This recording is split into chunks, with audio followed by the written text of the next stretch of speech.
मित्रों, आपने अभी तक 18 पुराण सुने होंगे, लेकिन आज एक नया पुराण 19वां पुराण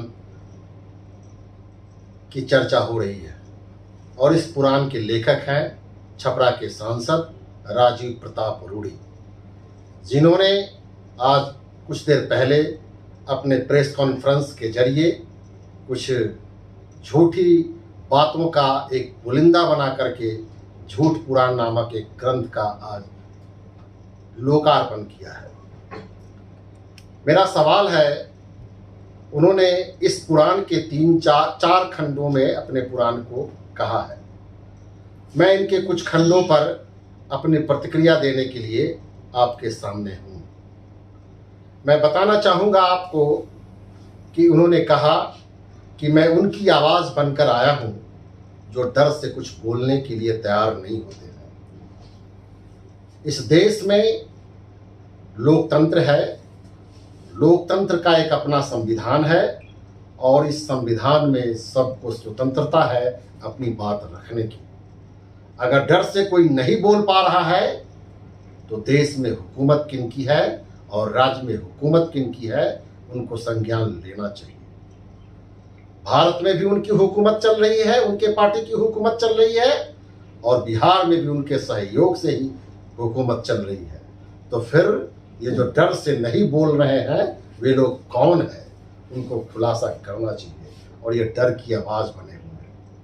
मैं ये तो कहना चाहूँगा कि राजीव प्रताप रूढ़ी भारतीय जनता पार्टी के सांसद हैं, लेकिन मुझको ऐसा लगता है कि भारतीय जनता पार्टी अब इनको पार्टी से निकालने के लिए मन बना चुकी है। वजह यही है कि इनके पार्टी के कोई प्रवक्ता ने इनकी तरफ से कोई बात नहीं कही है। अब मजबूरी में इस घटना के उजागर होने के बाद, एम्बुलेंस के प्रकरण के उजागर होने के बाद, ये 8 दिनों के बाद ये स्वयं अपना प्रवक्ता बन करके आए हैं। विदित हो कि राजीव प्रताप रूढ़ी कभी भारतीय जनता पार्टी के प्रवक्ता भी हुआ करते थे। भारतीय जनता पार्टी के केंद्र में सरकार में ये पिछली सरकार में ये मंत्री भी थे, कौशल विभाग के मंत्री भी थे, लेकिन इनके अपने मंत्रित्व काल में ही बीच में ही इनको ड्रॉप किया गया। यह भी एक अहम सवाल है कि इनको क्यों ड्रॉप किया गया, यह भी बिहार की जनता और देश की जनता जानना चाहती है, और कुछ लोग तो जानते भी हैं। यह सवाल मैं उनके ऊपर ही छोड़ता हूं। मैं ये कहना चाहता हूं कि इन्होंने कई सारे गंभीर आरोप लगाए हैं जो कि बेबुनियाद और अतार्किक, असंवैधानिक है, जो हमारे पार्टी के राष्ट्रीय अध्यक्ष और पूर्व सांसद श्री राजेश रंजन उर्फ पप्पू यादव जी पर लगाए हैं। उन्होंने कहा है कि इतने संगीन अपराध से युक्त कोई व्यक्ति दुनिया में ऐसा कोई उदाहरण नहीं होगा जो किसी भी संसद में बैठता होगा। मैं इनसे पूछना चाहता हूं कि भारतीय संविधान में दिए गए प्रदत्त अधिकारों के तहत और चुनाव आयोग के नियमावली के तहत ही कोई व्यक्ति अपना नॉमिनेशन देता है। अगर इनके ऊपर में कोई गंभीर आरोप रहता तो इनको चुनाव लड़ने की भी इजाजत नहीं होती।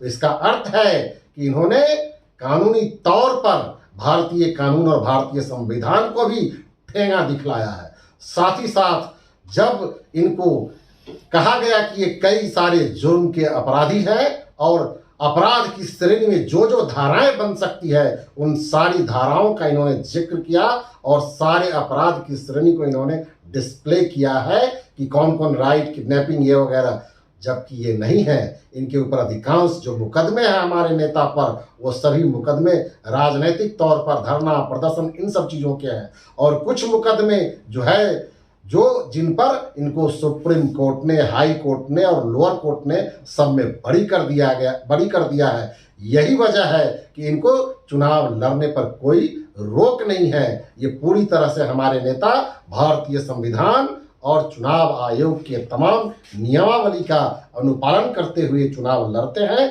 और ये अपने संसदीय जीवन में भी इन चीज़ों का पूरी ख्याल रखा है। उन्होंने जो आरोप लगाए हैं इससे हमारे लोकप्रिय सांसद की छवि को धूमिल करने का प्रयास किया है, हो सकता है कि कोई व्यक्ति बिहार में या कोई भी स्वाभिमानी व्यक्ति हमारे नेता के ऊपर में छवि धूमिल करने का जो आरोप उन्होंने लगाया है, इस पर उन पर कोई मानहानि का मुकदमा भी दायर करेगा। लेकिन मैं आज इन बातों का उल्लेख करने नहीं आया हूँ, मैं ये कहने आया हूँ कि जिस पार्टी के ये सांसद है, उस पार्टी के गृह मंत्री और उस पार्टी के प्रधानमंत्री और उस पार्टी के इनके पूर्ववर्ती अध्यक्ष पर भी कई गंभीर आरोप है। संविधान के तहत ये लोग